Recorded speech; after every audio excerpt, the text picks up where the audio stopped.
All right, everybody. Since I got to see a little bit of that Ohio State and Michigan game yesterday, I thought I'll try to, give you a little thoughts on that one too. Um, I think I saw most of it up until a little bit toward the end of the fourth quarter. Uh, so I'll give you all the stuff that I did highlight, some things I didn't notice before I shipped into Alabama mode and started watching the Bama game.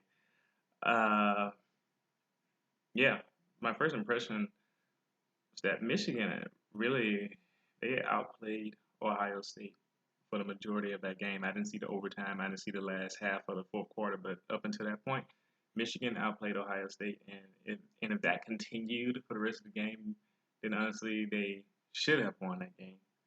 Uh, but I will say that Ohio State's defense did all that they could to ensure that they stayed in that game, and that's probably the main reason why they were able to come back and win that game in double overtime. Yeah, and I'll get right into what I saw. So, what I noticed about Dom Capers and his defense, uh, running that 4-3 over there in Michigan, or sort of kind of 4-3, but he likes to have his D line rush aggressively and fill the gaps. Like he's not the type to have them, stuff the line of scrimmage or to, hold their spot, hold gap control. It's more like let the defensive lineman get penetration and let the linebackers crash down and fill the gaps and let DBs play man to man.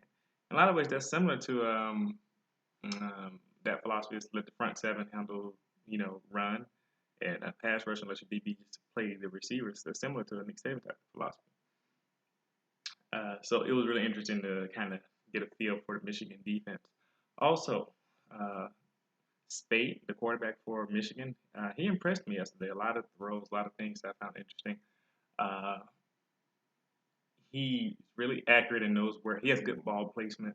And the arm strength is enough to get the ball where it needs to be. And I was like, man, it's impressive. An example of that was his arm strength was shown on a pass to number 9 for Michigan at the 2 minute and 25-second mark of the first quarter. It was 3 defenders in the area, and he just gunned the ball in there. The ball just kind of popped out his hand and was in the receiver's hands just like that. And it was an intermediate throw, but you still need a lot of strength to make that type of throw. And going on the theme, a lot of stage throws, I guess I'm assuming a lot of Michigan's offense revolved around a lot of intermediate throws. Michigan's O line protected Spate really well. They did a good job protecting. Ohio State didn't really get a lot of pass rush, so Spate was not jittery. He handled what he needed to, uh, moving up in the pocket and staying out of harm's way. And so that was really interesting to see that Ohio State didn't get a lot of pressure and that Michigan's line held up, at least up until the point of what I saw. Another player who jumped out at me was number 17 for Ohio State. I believe his name is Jerome Baker. He has a nose for the ball. At one point in the first quarter, he had been in on a handful of plays like consecutively, like play after play after play. I saw Baker make the stop. I saw Baker be in a tackle. I saw Baker make another tackle, like consecutive plays. So that guy, I was like, man, he's really active in the defense. Um, Another thing that showed in this game was JT Barrett's continued inconsistency that he's been having throughout the season. I watched the Penn State game. I think a little bit here and there, but and again here. I actually charted out a play where he had an inaccurate throw to Curtis Samuel. It was at the 10-minute, 26-second mark of the second quarter. Curtis Samuel was running wide open on a slant, and the ball just sailed too high and went over his head, like he was rushing. Just the inconsistency.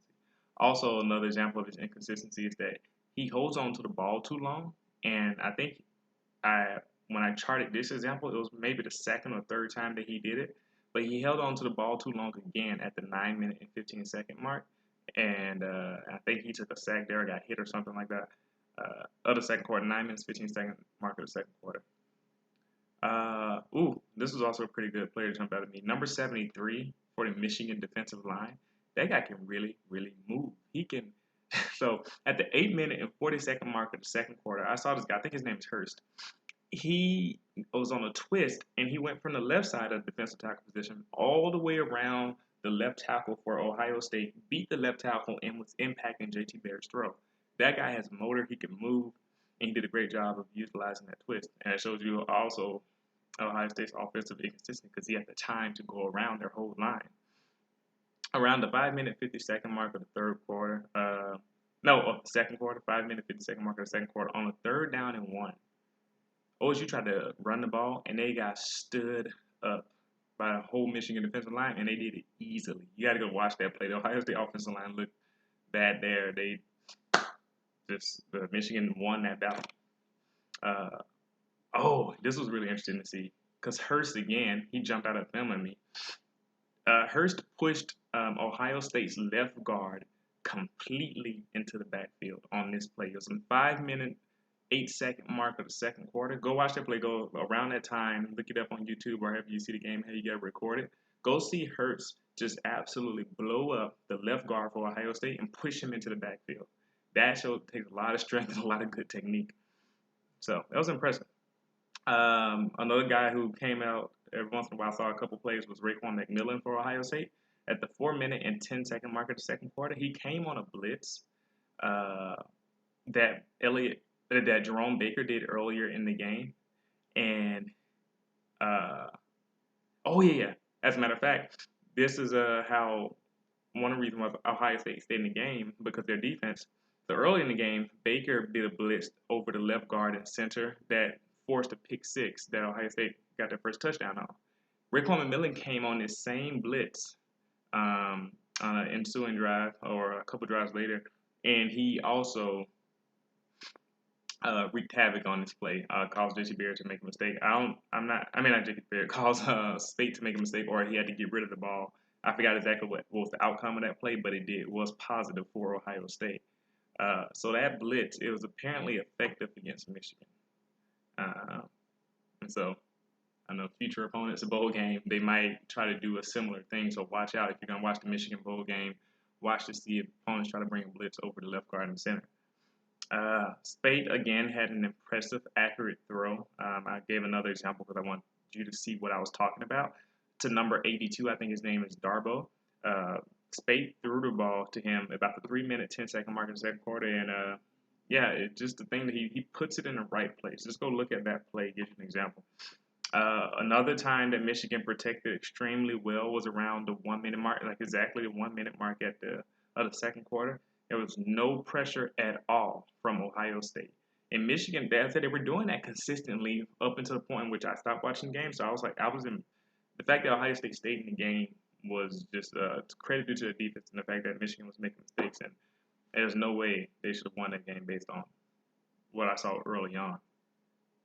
Also, number 19, I think his name is Poggi for Michigan.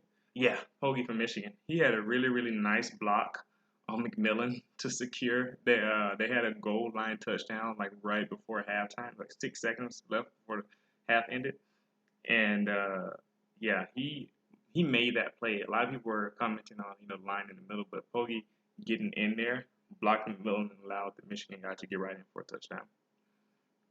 And a lot of people were actually giving Meyer flag for that punt fake, but I actually like the call for the punt fake.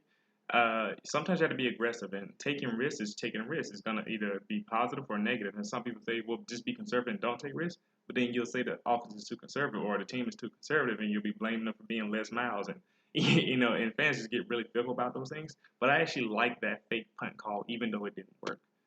They said if they saw that look, take the opportunity. They took the opportunity. It just so happened it didn't work. Kind of like Alabama in 2009 BCS championship against Texas. We did a fake punt, and it didn't work, and Texas had a short field. But it still worked out in our favor. Here we are. Going into the third quarter now, a little bit in, halfway through.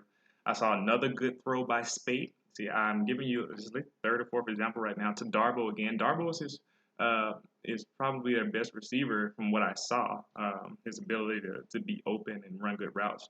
Speight's throwing the ball to him around the 8 minute mark of the third quarter. So go look at that example too.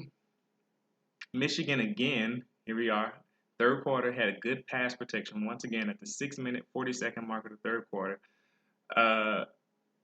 It was so good that it was just an easy setup for the touchdown to number 80, I believe. I don't remember his name, but number 80 for Michigan. And the Ohio State got no pressure. Michigan really did a great job of protecting Speight, and he's injured, so that was important.